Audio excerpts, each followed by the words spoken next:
అందరికీ జై భీమ్. నేను Rajesh Mahasen. Welcome to Mahasen media. ఈవిడ చూడండి, మొన్న దగ్గర రాష్ట్ర మంత్రి చేసింది. రాష్ట్ర ప్రజల వాళ్ళు కట్టిన పన్నుల ద్వారా కొన్ని కోట్లు సంపాదించింది. 100 కోట్లట ఆవిడ ఆస్తి. అంటే ప్రజల డబ్బుని పందికొక్కలా తినేసింది రోజా గారు.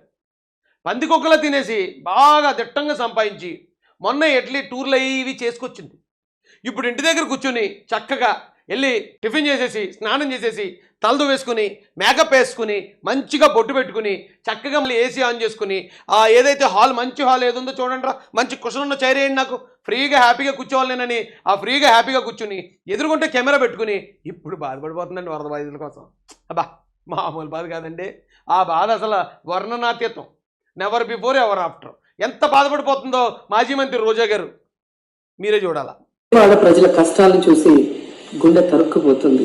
చిన్నపిల్లలు, మహిళలు, వృద్ధులు ఈ వరదల బారిన పడి ఎంత నరకం అనుభవిస్తున్నారో వారి మాటలు వింటుంటేనే మనకు అర్థమవుతుంది. కనీసం చిన్నపిల్లలకి పాలు అందటం లేదు, రోజుల తడబడి తాగేదానికి నీళ్లు అందటం లేదు.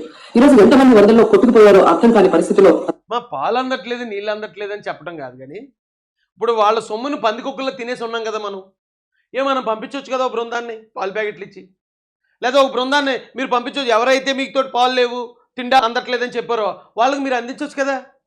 అది అందించకుండా మనం మాత్రం పేకల దాకా తినేసి మనం మాత్రం శుభ్రంగా పాలు తాగేసి అన్ని తాగేసి ఇలా కూర్చుని మాట్లాడితే చూసేవాళ్ళకి అసహ్యం వచ్చేద్దమ్మా. ఆ ప్రజల ద్వారా ఎదిగి ప్రజల ద్వారా పందికొక్కులా తినే ఆస్తులు 100 కోట్లు సంపాదించుకుని కనీసం ప్రజలకి ఇంత కష్టం వచ్చినప్పుడు అంటే ఎవరో సినిమా యాక్టర్లు వాళ్ళు 10 లక్షలు 20 లక్షలు 50 లక్షలు వాళ్ళ కష్టపడిన సొమ్మది వాళ్ళు ఇస్తున్నారు. వైసీపీ నుంచి పందికొక్కులా తిన్న ఏ ఒక్కడన్నా ఇప్పుడు దాకా ఇదిగో సీఎం రిలీఫ్ ఫండ్కి ఈ 10,000 ఇస్తున్నానన్నాడు ఒక్కడు ఉన్నాడా? ఆలోచించండి ఒకసారి. ఏది తల్లి ప్రేమ ఏది సవతి ప్రేమ అర్థమైపోద్ది మీకు. ఎంత నీట్గా మేకప్ వేసుకుని మరీ వచ్చిందండి బాధపడ్డానికి రోజా గారు. మొన్న ఎవడో దివ్యల మాధురి గారు మేకప్ వేసుకుని సూసైడ్ అయ్యేమాట, అది వేరే కథ అనుకోండి. ఈవిడేమో మేకప్ వేసుకుని వరద బాధితుల కోసం బాధపడడానికి వచ్చింది. అందరూ కూడా బాధపడుతూ ఏడుస్తున్నారు.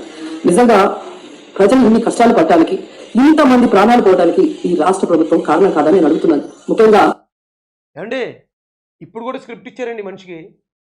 స్క్రిప్ట్ చూసి చదువుతుంది. నిజంగా బాధపడడానికి రాలేదు ఈవిడి, సానుభూతి తెలియజేయడానికి రాలేదు, గవర్నమెంట్ మీద విమర్శలు చేయడానికి వచ్చింది స్క్రిప్ట్ పట్టుకుని. ఒకసారి చూడండి, మీరు చూడండి, కిందకు చూస్తా చూడండి. ఈ వరదల బారిన పడి ఎంత నరకం అనుభవిస్తున్నారో వారి మాటలు వింటుంటేనే మనకు అర్థమవుతుంది.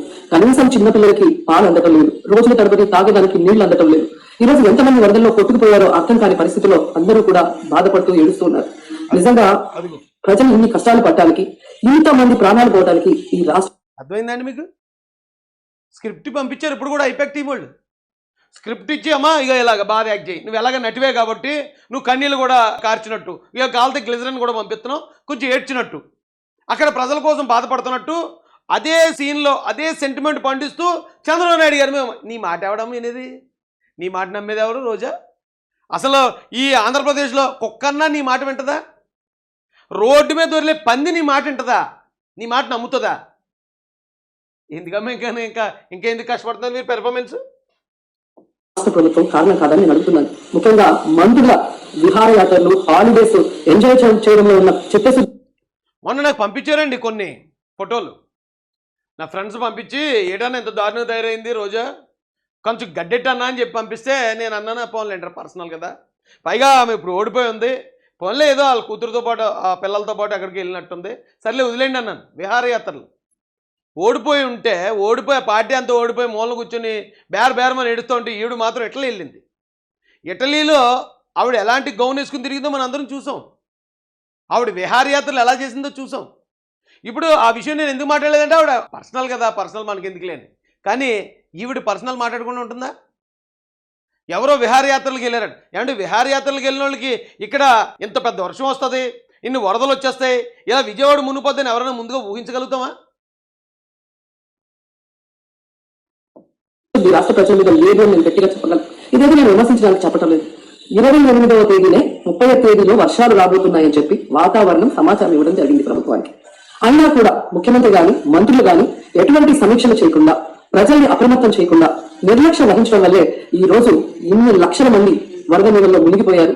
ఇంతమంది ప్రాణాలు అంటే సమీక్ష చేసేస్తే కూర్చోబెట్టి కలెక్టర్లతో ముఖ్యమంత్రి గారు మాట్లాడిస్తే వర్షం రావడం ఆగిపోద్దమ్మా? తెలీదు మరి మాకు.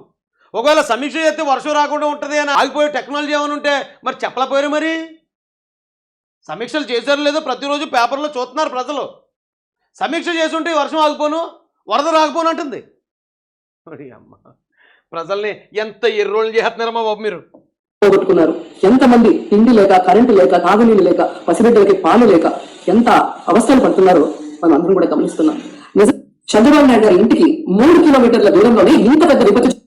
ఇది సాక్షి టీవీలోనండి. సాక్షి టీవీలో కట్ చేసి ఎడిట్ చేశారు మళ్ళీ.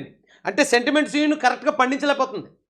ఎందుకంటే యాక్ట్ చేసి చాలా రోజులు అయింది కదా, యాక్టింగ్ చేయలేక మళ్ళీ అలా ఏడుతున్నట్టు నడుతుంటే మళ్ళీ నవ్వు చెత్తనట్టుంది, మళ్ళీ నవ్వేస్తుంటే మళ్ళీ కట్ చేస్తున్నారు దాన్ని.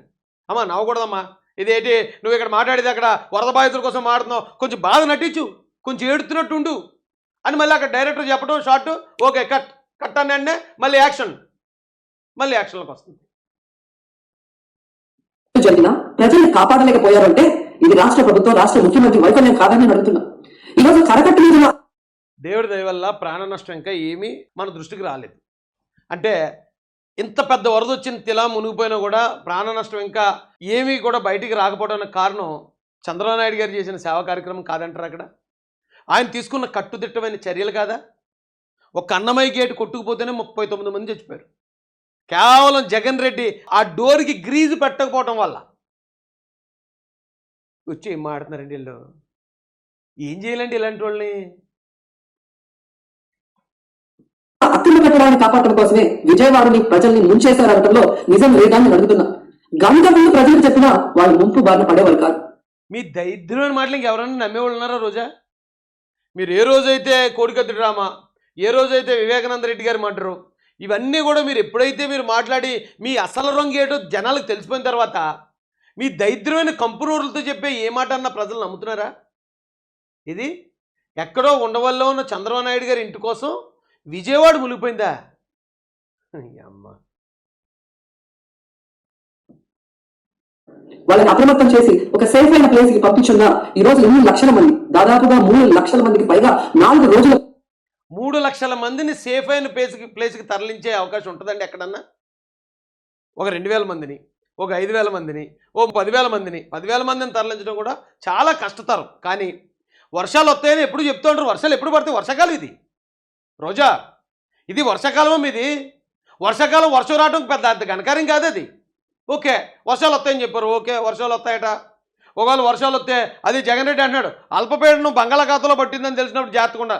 బంగాళాఖాతంలో పడితే ఎక్కడ రావాలి తుఫాను? వైజాగ్ని కొట్టాలి, లేదా కాకినాడని కొట్టాలి, మచిలీపట్నాన్ని కొట్టాలి. ఇలా ఆలోచిస్తారు కానీ ఎక్కడో ఉన్న విజయవాడకు వరదలు వస్తాయని ఆలోచించరు ఎవరుని. అసలు అనుమానం కూడా రాదు ఎవరికైనా. వర్షాకాలంలో వర్షాలు వస్తాయమ్మా రోజా. వర్షాలు వస్తే ఆ వర్షాలను ఆపడానికి ఏం టెక్నాలజీ లేదు.